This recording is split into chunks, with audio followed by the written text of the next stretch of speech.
Hey everybody, it's Stove Talk with Matt. This video will be about the absolute basics, everything you need to know if you're new and want to build a masonry heater or Russian stove. I'll try to go over everything simply and give you all the basics, including the mortar mix, etc., of what you need to get started. I was watching this video, it's all in Russian, so I'm not going to play any of the video. The builder's channel is called Stove-Benches, and I would consider him a master stove builder in Russia. I'll leave a link. If you put on the Google Translate, you can learn a lot from his presentations if you want to put the time in. But his stoves are very simple typically, and he doesn't try to be too perfect with the channels. The gases can kind of go where they want to go, and maybe his efficiency is a little bit less, but it's better to just add a few more logs than to be too perfect and have the whole system get choked down or not, or smoke, etc. And again, these stoves are typically only meant to be burned twice a day anyway. They hold the heat in the 18 or so hours they're not being burned. They hold the heat and radiate it out. So he's calling this a fireplace stove. It's very simple. That's why we'll use this video to return to the basics. It's about ambiance, but this will easily heat this giant room. Again, what do we have? Tens of millions of fireplaces in the United States and Canada, all a waste. They don't provide any heat, a complete waste with all the heat from your house going up and out into the outside, all for ambiance, when all you need to do is basically do what he did here. Add a glass door, do some things inside the stove so your fireplace can also be a heat source or an emergency heat source for the entire house. What a waste. To me, I'm a conspiracy guy by nature, and to me, there's a reason why tens of millions of homes have a fireplace where you have to burn more oil and have to burn more gas, instead of constructing something like this, where you'd get the heat element and the ambiance. But let's not get too much in the conspiracy. Let me give you the basics of what you need to know if you want to build a masonry heater or Russian stove yourself. In most masonry heaters, you have two component parts, two elements. You have the firebox. Most of the Russians and Europeans use a grate. You don't have to use a grate. And then once the fire is directed out of the firebox, you typically have what's up top called a bell that traps heat before the chimney takes the smoke and the gases out of the house through the roof. Or you have traditionally, the older stoves have a series of channels, an up and a down, an up and a down. So all the bricks up top absorb the heat as much as they can before they pass out through the pipe, through the roof, and out through the chimney. The firebox principles in a Russian stove and a masonry heater are almost always the same. It's a box inside of a box. It's a fire brick, refractory brick box inside of a red brick or red paver box, a box inside of a box. This stove, of course, has a grate, which I'll show you a picture, allows the air to come through the ash door, up through the grate, and up through the wood. 95% of Russian stoves, most masonry heaters have a grate, but they don't always have to have a grate. We'll try to touch on that a little bit later when you'd want to consider not using a grate. You build your box. This is going to be very simple. They can be a lot more complicated than this, but this is the absolute basics. Build your box with refractory bricks. That's the yellow or light tan bricks. First, you build your red brick box around it. There has to be at least a few centimeters gap between the refractory brick box and the red brick box around it, because of the expansion rates of refractory brick is different than the red brick. The refractory brick, which is very silica sand based, will push out and will crack your mortar joints in your red brick. This is typically done, the gap, these stove makers will just make a little gap. And each box then stands alone structurally. But they also use cardboard. You can get cardboard boxes, like whatever, any thin corrugated cardboard box. You shove it down the sides because you don't want to drop your mortar down the sides either as you mortar it, because the mortar can act as a push and crack out the red brick with the expansion of the refractory. You just shove cardboard down. Yeah, of course it burns, but so what? It burns out, and when it burns out, you're left with that nice gap.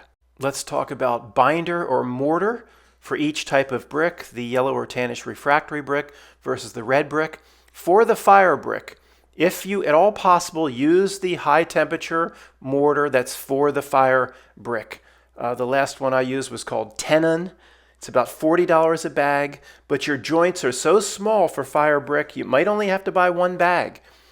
Fire brick has to be dunked in water, not a little bit of spray. It will absorb water like crazy. You got to dunk it down in a bucket, and you put your refractory mortar mix on very, very thin. Certain Russians that want to build stoves that last for 30 years will actually put a thin layer on, scrape it off, and then put another thin layer on. I can't really get into now why they do that. Many don't do that. If you make sure it's wet, make sure your joints are thin, and bang the joints down with a rubber mallet. Your joint should basically be almost nothing. You know, some people, if you're not a bricklayer, you might allow a little bit because sometimes your level's a little off and you need the joint to make up a little for an error. See what I'm saying? But, you know, a 1/16 of an inch, no more than an 1/8 of an inch. You know, it should almost be, almost basically, you want a little mortar, of course, but it's almost like bricks on top of bricks. That's the best way to put together a firebox. The traditionalists, first off, no regular cement, no concrete has aggregate, no regular mortar, no. The traditionalists sometimes will use 3-part sand to 1 part fire clay even for the firebox. That has no real binding strength. If you can afford $40, $44 or whatever, buy the refractory mortar. Some refractory mortar needs to be fired and heated rather quickly to bring the strength up at the end. You should fire it. When you're done your stove, you want to fire it with just a few sticks anyway to break it in. But check that. See if your refractory mix needs to be fired to really firm up. Joints, again, refractory mortar, almost nothing. Mortar for the red brick box that surrounds the fire brick box. Your traditionalists will use 3-part sand to 1 part fire clay, and that's all. Fire clay now is like $40 a bag, like everything else. I don't like that because everything slides around. It takes forever to dry out. To me, I would add 3-part sand, 1 part fire clay, and you add 1 more part lime, even if it's the crap hydrated lime that you get at Lowe's or Home Depot in the U.S., or you could add a 1/2 part of type S cement. Now people, you can't add lime and cement in a firebox. The lime and cement is such a small part of the total. Your temperatures for your red brick, which is the outer box, are not going to be ridiculous like the fire brick. It just helps firm everything all up so you can keep moving up row after row. You don't have to wait weeks for everything to dry out. And to me, actually, for my outer box, I had 3 parts sand, 1 part clay, 1 part lime. Hydrated is the crap you get in the U.S., not hydraulic. And I added a 1/2 part of type S cement. That will hold up to the heat, but the lower temperatures are going to hit the red brick. Not a big deal. Firms everything up so you can keep working. Another advantage to the 3 parts sand, 1 part clay, to like a 1/2 part of lime or 1/2 part of type S. If you need to break it down, if the stove doesn't work, if you need the bricks in 10 years, you don't use it, it'll come apart. You can use your bricks again. If you use just type S or type N mortar, everything is smashed apart. You lose the bricks. Would regular cement on the outer box hold up? I think it would. Because again, it's the inner box that the fire brick and refractory brick is taking all the heat. I think you could use regular cement for the outer box. At least the one here as it's shown around the firebox. But I would avoid it. It's just you're gonna have to smash your bricks apart to break it down. Okay, we don't want to lose sight as to what's being built here, even though this is more of a general overview as to what you need to know to make any Russian stove or any masonry heater and the basics like the mortar and stuff. We want to just follow the process of what he's doing here, building. He called it a fireplace stove. Has the ambiance, a giant glass door, but This thing will also heat this entire room. And again, what a waste, all the open fireplaces that they put in American and Canadian homes. Just absolute a waste of time, money, and effort, just junk that steals all the heat from your home. In this picture, he is taped over the door so it doesn't get mortar slapped all over it. I don't know if it looks like he's almost removed the glass from the door so he doesn't break it. The bottom door is the ash clean out door with a shovel, and also it's called the blower. The Russians call it a blower because the grate is not there. That open square there, refractory brick is making an open square. That's where you would lay your cast iron grate in there. And then to start the stove, you open up that bottom door fully, let the air rush in through that bottom door, and then of course the top glass door is closed. The air flows up through the grate and burns the wood. The Russians that burn these stoves, they'll burn them basically just twice a day, but every day for the entire winter, twice a day, sometimes for 5 months in a row. So none of the bricks are ever really allowed to go cold. The draft is always maintained.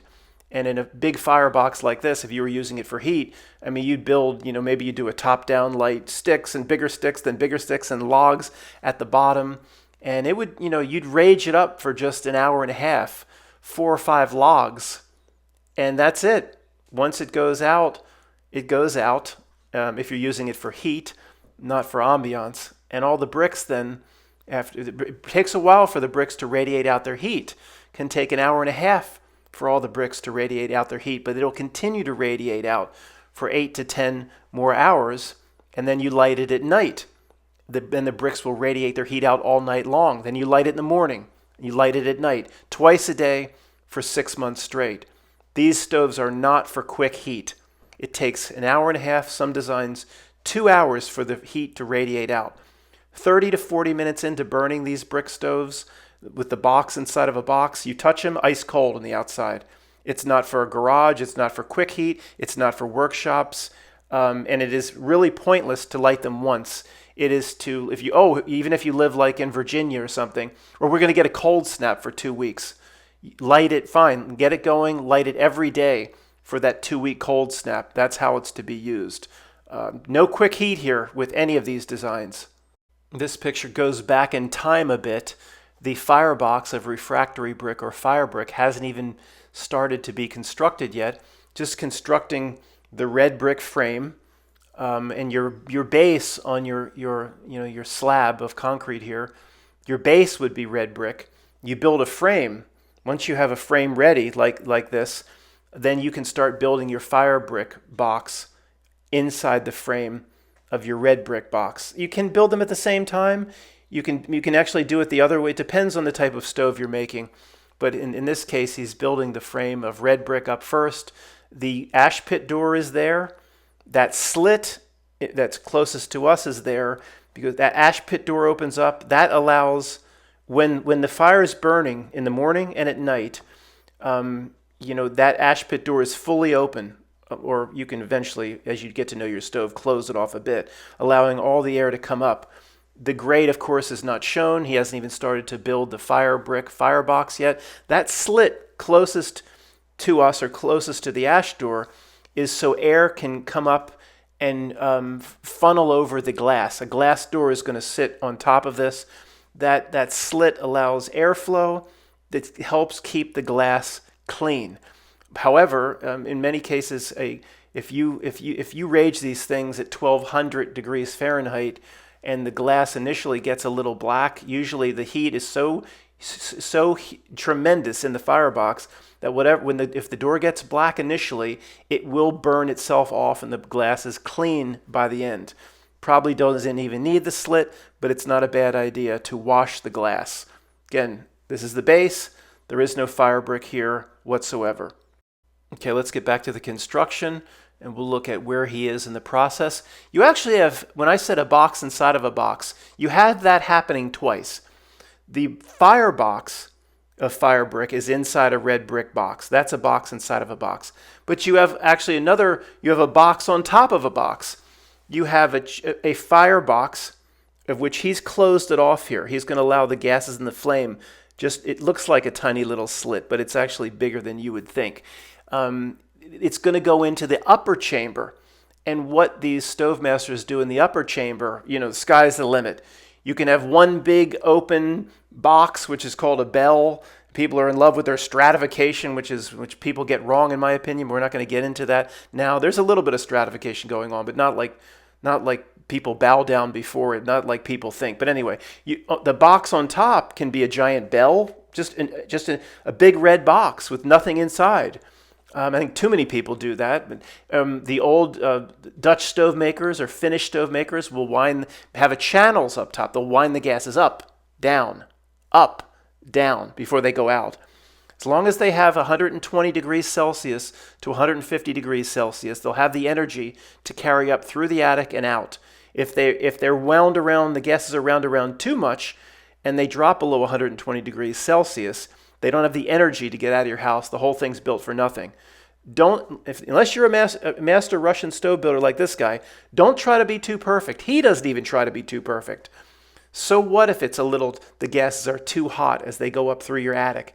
If your stove, you're trying. Why do people have to achieve 90% efficiency? Just go for 70% efficiency. It's still 10 times better than a piece of crap iron wood stove. And then if your efficiency isn't great, you just have a few more pieces of wood you have to add a day. Big deal. You only burn them twice anyway. It's not an iron stove. You just throw the wood on all day long. I know, cord after cord after cord in the iron stove. And as soon as the wood goes, everything turns ice cold. Doesn't radiate out heat for 8-10 hours like these stoves. So he's finishing up the bottom box. And he's putting, in Russia, they sell a lot more products for stoves than we have here. He's putting these caps across the top of the firebox. Just so you know, if you're worried about smoke, your neighbors, regulations, whatever it may be, a high firebox is a no-smoke firebox. If you have a grate and the air is coming up from underneath, and your firebox is high and allows the flames to lap up high, the flames will eat up all that smoke. A high firebox is a no-smoke firebox. If this is all shoved down and the flames only have 8 to 12 inches to come up before they slam the roof, then that firebox will be a smoky firebox, in my opinion. That's my experience. So here we're going to assume his firebox is high enough so it eats up a lot of the smoke. There's no secondary air and all that rocket stove tinkering BS. And then he's going to, in this case, he has that slit. It's not, there's no, it's bigger than you think, and it's very wide across. Here he's going to let the gases escape up into the second box, whatever he's going to do on the top, which I'll show you, through a slit towards the front of the stove, which is close to the door. It doesn't have to be done. Most people would put that slit or that way of escaping the firebox towards the back of the stove. He has a reason for doing it a certain way based on the application of what he's trying to do inside the house. But you don't, you always want to cap, your bottom box is the firebox inside the red brick. There's always going to be a ceiling on that of some kind, and a relatively small place for the flame and the smoke and the gases to escape into your upper chambers, whether it be a bell or gases are going to be wound around. You're never going to just have it flowing up, of course, because then you would lose too much heat, lose too much efficiency. There's always going to be a ceiling on the firebox and a way for the gases to escape into that box on top of a box. And it can be smaller than you would think. I would err to make it a little bit bigger. You don't want to, you choke off your firebox, you open that door to add more wood, you're going to get smoked out. I always make sure that, to me, if we're not experts, err on less efficiency, let the gases go where they want, and so we have to add a few more pieces of wood. Big deal. Coming back here, a few things I forgot. We can't really buy these slabs of fire brick too many places in the United States. So what you would do if your firebox is a little too wide where your fire brick doesn't touch. Fire brick is 9 inches long. Then you have to bridge it with angle irons or lintels. Angle irons are stronger. You lay they're shaped like an L. You'd lay those steel angle irons across, and you would make your ceiling of fire brick using angle irons. And you want to protect your, they'll hold up, they might buckle a little bit, but people will typically wrap their steel angle irons in some insulation, ceramic fiber insulation, the white stuff you find on Amazon to 2,000 degrees. You could also use perhaps mineral wool. Do you have to have the insulation around the angle irons? Not really, but if it's right, if the flame's going to lap up against that angle iron over the years, it could buckle a little bit. It's not going to break or melt or anything like that.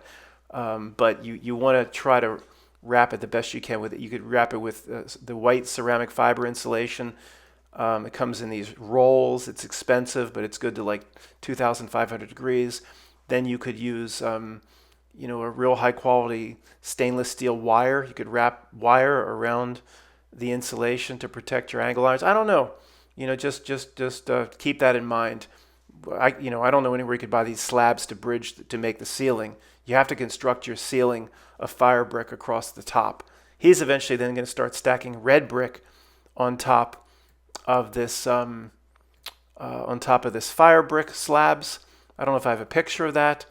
And when some people we were talking about expansion, well, one thing I've seen in terms of the thousands of videos I've watched on these Russian stove builders, they will never butt up fire brick of a firebox right against red brick. Never have them touch on the sides. It'll push out and crack. I have seen them put the red brick on top of the fire brick. And I guess the thinking is if there's expansion, it's just going to push up a bit. All that weight is pushing down. It's not as big of a deal putting red brick on top of fire brick on top. If it's side by side, that's much worse for cracking. Okay, probably just 30 or 45 seconds on this picture before I show you some more. Again, you can see that remember I said there's that slit where the flame and gases are allowed to come up from the firebox into whatever's going to be happening on the top box. He's going to build channels, is what he's going to decide to do here. And he's starting to build the framework of red brick for those channels on top of the firebox, which is fire brick. He will use no more fire brick in this stove because once your gases get up to that top box, maybe they still are 800 degrees or 700 or 800, but red brick is fired to 1,800 degrees. A good red brick that has a good amount of clay and shale, it'll hold up to the heat. It just doesn't like rapid heating and cooling. Red brick, no problem, even 1,000 degrees. Some people will build stoves with red brick as the firebox. It's not recommended.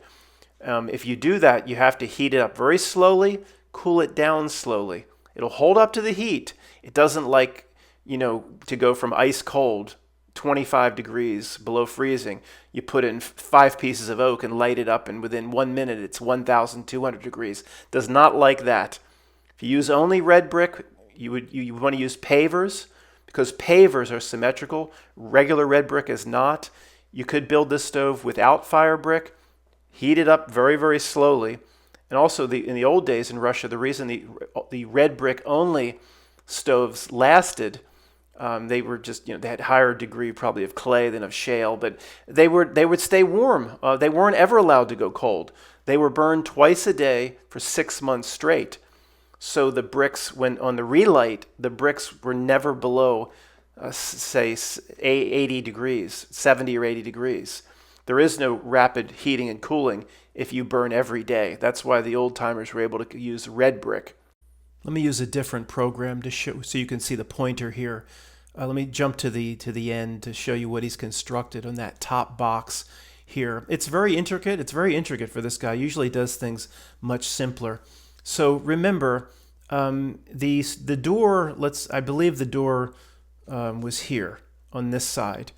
And it really doesn't matter for the purposes of what I think he's trying to construct here. He's constructing a series of channels in the top box. Again, some people just make a giant bell. Just a brick box with nothing in the middle. And the gases would accumulate inside this box or bell. And there would be a stovepipe that would go down towards the bottom. And it would be just, say, 4 or 5 inches off the ground. And the gases would kind of stratify, and so the theory is the cooler gases would come down and go out the pipe. Some people just make a bell, and that's fine. It's easy. It works. We'll talk about that later. I need to talk about what he's actually doing here. Remember, the door was in the front, and the way remember that I said that slit where the gases and fire could escape from the firebox? There was that little box that slit towards the front. We'll assume it's on this side. There's no way, this is again very intricate for this stove maker. I don't think he describes exactly what he's doing here. I think he said 6 lifting channels and 3 descending channels. We'll try to figure it out. He certainly isn't, the gases are not winding through every single channel. Absolutely not. That would be too much. For example, gases are allowed to come up here, then they go down this one, then they come up this one, then they go down this one, up this one, down this one, up this one, down this one, and up this one before they go out through the roof. No way. That's too much. No way. You see some of these intricate designs every so often, but that's not what's happening here. What's likely happening, in my opinion, and we don't see any more pictures, is remember that slit from the firebox was towards the front. Think he's made 3 lifting channels, so the gases and flames are coming up all 3 channels here, all 3 boxes. And someone, well, why did he make the partitions? Why didn't he just make one channel here, and then it? So let me just explain what I think is happening here. The gases come up through these 3, go down through these 3, and then there's probably, some people will put a 1 brick opening. If you're not an expert, a 2 brick gap at the bottom. It'll go under and come up here. Go under, go down here, come up here. Again, 2 brick opening at the bottom. This wall does not go all the way down. Go down here, come up here.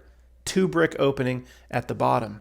So someone would say, well, what's the partitions for? It's all acting as one.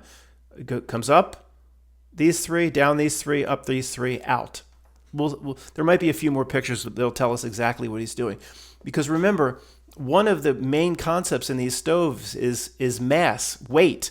Any chance to add weight, any chance to have a brick that's going to butt up or have really hot gases flow by a brick will hold energy. A stove that has an extra 1,000 pounds will hold 2 more hours of heat, may radiate heat out for 14 hours than a stove that's 1,000 pounds less. Okay, this is the very top of the stove, say 6 or 7 or 8 feet up in the air. You can see there's a damper there. There's always a damper at the top of the stove, and that tells you this is the final opening before the pipe. A brick will be built up here that will then connect to a double wall stovepipe or a stainless steel pipe that will go up through the attic, through the roof, and out. One other thing here that may be a little confusing to some people, because the outer bricks are brown and the bricks in the middle are more your red or orange bricks, it might be confusing that he's trying to maintain this box inside the box principle. No, the upper bell or whatever's happening in the upper section is for most of these stoves it's always the same brick. He's doing this for aesthetics, in other words, for looks. It's what happens in the upper box, the upper chambers is almost in all these stoves always the same brick, and no box inside of a box principle. He doesn't have it mortared yet. It looks like he's trying to create expansion gaps or joints. I don't think so. I don't think so. It's just he just simply hasn't mortared it yet. The top bell or chambers is all regular brick, and there is no box inside of a box principle. No need for expansion joints, anything like that. That's only for fire brick and the firebox. That's going to be put very close to red brick for the lower chamber or box. All right, I've got to put the pictures side by side. I can usually almost always figure out exactly what was built. This is a little confusing even for me. But remember, this is 4 feet higher up in the air than this. Okay, he's on some sort of step ladder here, a stepping stool. Remember, this is just the end of the first box. The lower chamber is a box inside of a box, fire brick inside red brick. And then he's building the ceiling on the fire brick, allows the fire, flame, and gases to escape into this upper chamber, I keep calling it a slit, but it's not a slit. I mean, this is his hand here.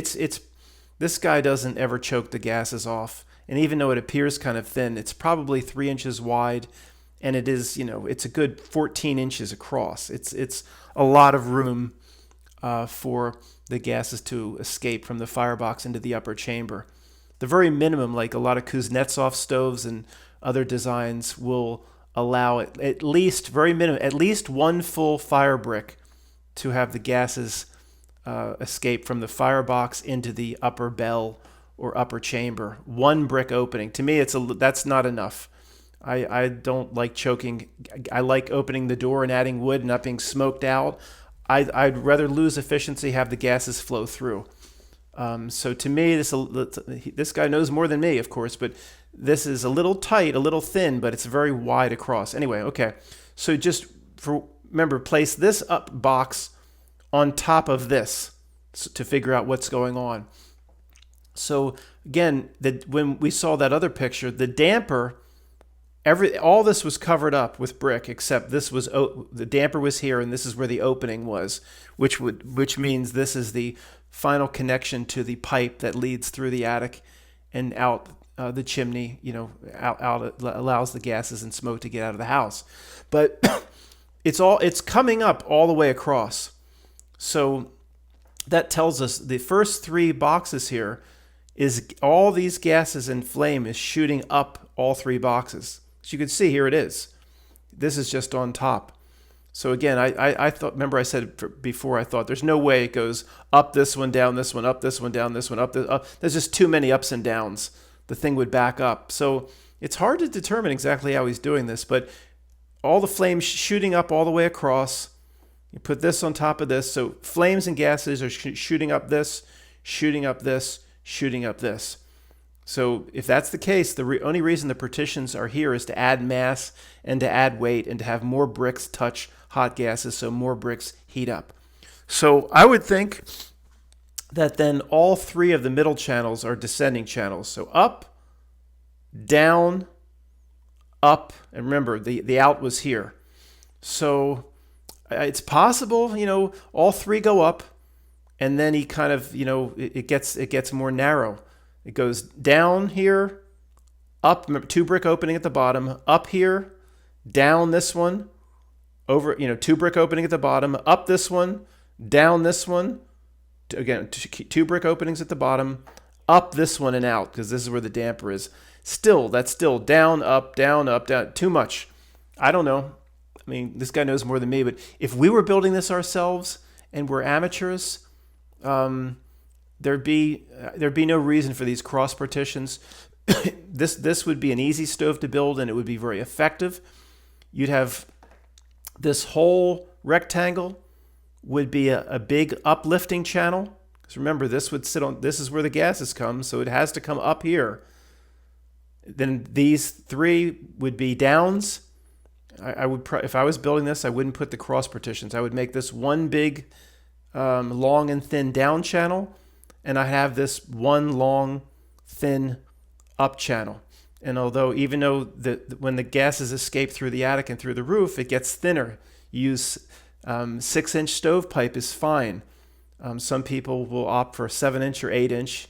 I think you can get away with 6-inch. So even though your exit to the chimney and through the attic is just here, you'd have like a mini bell here. You'd have the gases building up. So that's the way I would build it. I wouldn't use, but who knows? Maybe the gases wind up and down more than we think. Again, I guess I've spent enough time speculating on it. This is a back to basics video. Don't do something like this. It's too complicated. Again, a lot of rudimentary builders, that don't have a lot of experience in this, this upper box is just simply an open bell. That's the easiest way to do it. They simply put a big old box on top of this. Flames and gases shoot up here, and they come into a big empty box. And they'll sit in there for a few seconds and stratify a little bit, and then they place stovepipe through a hole and lower it all the way down to the bottom, but not to the bottom, of course. You'd set the stovepipe on, bricks So you have 4 to 5 inches, so the gases and hot gases can get into the stovepipe from all angles. And of course, if that pipe were to fall and touch the ground, your whole system is worth nothing. It backs up. So the easiest way to do it is just to build a brick box on top of this, like this, without anything in the middle. Just have a hole with cut brick and just run your black stovepipe down to the bottom. So it hovers, 4 to 5 inches in the air. It's set on bricks. So eventually all these hot gases, they'll shoot up here and some will go right over you. You're not going to lose, some people won't the hot gases that are coming up here shoot right up and then go right over to the pipe and out. Some will, sure.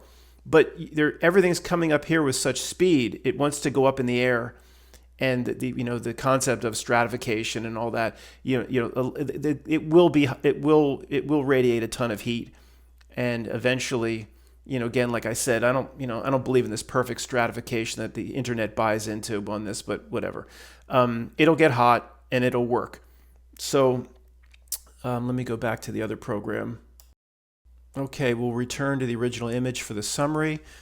Just if you watch a lot of stove videos and you can get some ideas for design elements, it's hard to do this unless you really have a gigantic wet saw, and they don't sell these beautiful brown bricks in too many places in the US. But, it doesn't have to look like this. If I was building this, I don't know how to do all this stuff. No way, all these design elements. But this is a very effective, he calls it a fireplace stove because it has a large degree of ambiance looking through the glass door, but it will also heat. This is a big room here. It'll heat the entire room. So if anybody wanted to build something like this, remember, this is the first box. It's a box inside of a box. Fire brick inside red brick. The gases slip through that slit, remember? And then they get into this upper chamber of which he's got these channels. So they go up and then they come down and then they go up and out. A lot of Dutch masonry stoves finish. It's a very common design that once you let the gases, you have your roof on the firebox, once you let your gases through into that upper chamber, this goes back 200 years or more. They come up, they go down, they go up and out. A simple S provides a ton of heating. Will heat all these bricks up.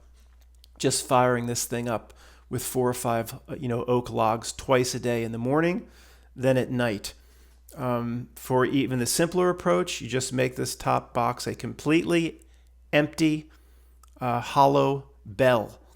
But and then you just take your stovepipe and lower it down so it hovers, about here, so the gases can swoop up into the pipe. But even people that do this, I don't know why they don't. I put mass inside the bell. I would stack cinder blocks up. As long as the cinder blocks, a lot of cinder blocks are very open and the gases can move around where they want. People waste a lot of mass opportunity in that upper bell. They just have an empty box, which is you're still getting 200 bricks heating up, which are the walls. And the top bell, again, is with the Russian stove makers, is always too thick, two rows thick. Don't want to take any chances, especially if you're making a bell that's open or hollow. You want the top ceiling is 2 rows of bricks. Can't take a chance for cracked mortar, for carbon monoxide or anything like that. The double row makes it very safe. And and make sure if you're just lowering a pipe down and you have an empty bell, make sure you just have the great just double triple up on your mortar. All the gases do want to rise up. They're not going to want to escape out the side very much. They're going to escape out the top. So if you have a pipe that's just coming down here, be very careful. Anyway, I could talk to you personally about carbon monoxide, but I will let that go. It's not fun. It is not a joke. So if I was just doing an empty bell, I'd put some cinder blocks in here. I'd stack some stuff up in here. Anything that could get hot. Concrete, you never want to make a concrete firebox, but concrete or cement block, we used to call them cinder blocks. They're not cinder blocks. Today it's concrete blocks. They heat up very, very quickly, much faster than fire brick and red brick. And they really hold heat nicely, concrete blocks. So that's what I would stack up in here. But again, you want to do the Dutch way or the Finnish way. Is gases go up this channel, down this channel, up and out. The idea is to have every single brick be touched by the hot gases, and to make sure your hot gases are at least 120 degrees to 150 degrees Celsius on the way out. And you don't have to, as long as you're not being too complicated with the design, you don't have to measure the heat coming out. Or, I mean, you have raging fireboxes like 1200 degrees Fahrenheit. You basically have 1000 degrees coming up into the upper chamber. So if you have channels, there's no way you're going to cool just having it touch cool bricks. You're not going to cool 1000 degrees through an S channel below 150 Celsius in roughly 2 seconds. That's how long it would take to pass through an S channel. I like to me there. I don't want to get into this whole separate thing, but there are advantages to a channel like an S channel versus everybody uses these bells with these rocket stoves. Overheating is almost impossible with channel stove because everything just keeps moving. So if you put 6 or 7 pieces of oak down here, and that's just super hot, and you have this fully open, this blower, this ash pan, and it's just flames raging up. I mean, you could maybe get to 1400 degrees. If you have a bell up here, a stratification bell, and you just have a pipe kind of hovering, coming down and hovering off the bottom, it's possible that you could build up so much heat up here, it would start to crack all your mortar. Oh, we never talked about mortar for the red brick guys. We did talk about 3 parts sand, 1 part clay, 1/2 part lime, or 1/2 part type S, but you can use normal sized joints. They don't have to be smushed down. A regular brick joint is 3/8. You can just any normal sized joint is fine for the outer red brick. Super, super, super thin or almost no joint on the fire brick. It's not, you don't smush one on top of the other, but an 1/8 to a 16th of an inch for the fire brick. I don't think I mentioned that. So can crack these joints if you have this heat. If you had the tendency to just want to throw tons and tons of wood in, or you're going to fire it more than twice a day. If this gets ridiculously overfired, and you just keep everything moving with the S channel, it's almost impossible to overheat the top and crack everything. Where in a bell it can be done. Bell is also much less safe from a carbon monoxide perspective. In S channel, everything comes up. In that case, you wouldn't have the slit all the way across. You'd have just a hole over here. It's a larger hole to start the up, down, up. You wouldn't have that the way he did it. That's that narrow slit all the way across. Things keep moving that quickly. Even if you had a crack in the mortar, it's not, gases don't want to come out little cracks in the mortar when they're flowing along a super hot channel, going up into a super hot chimney. Much, much safer stove, a channel stove, than a bell stove. Thanks for listening.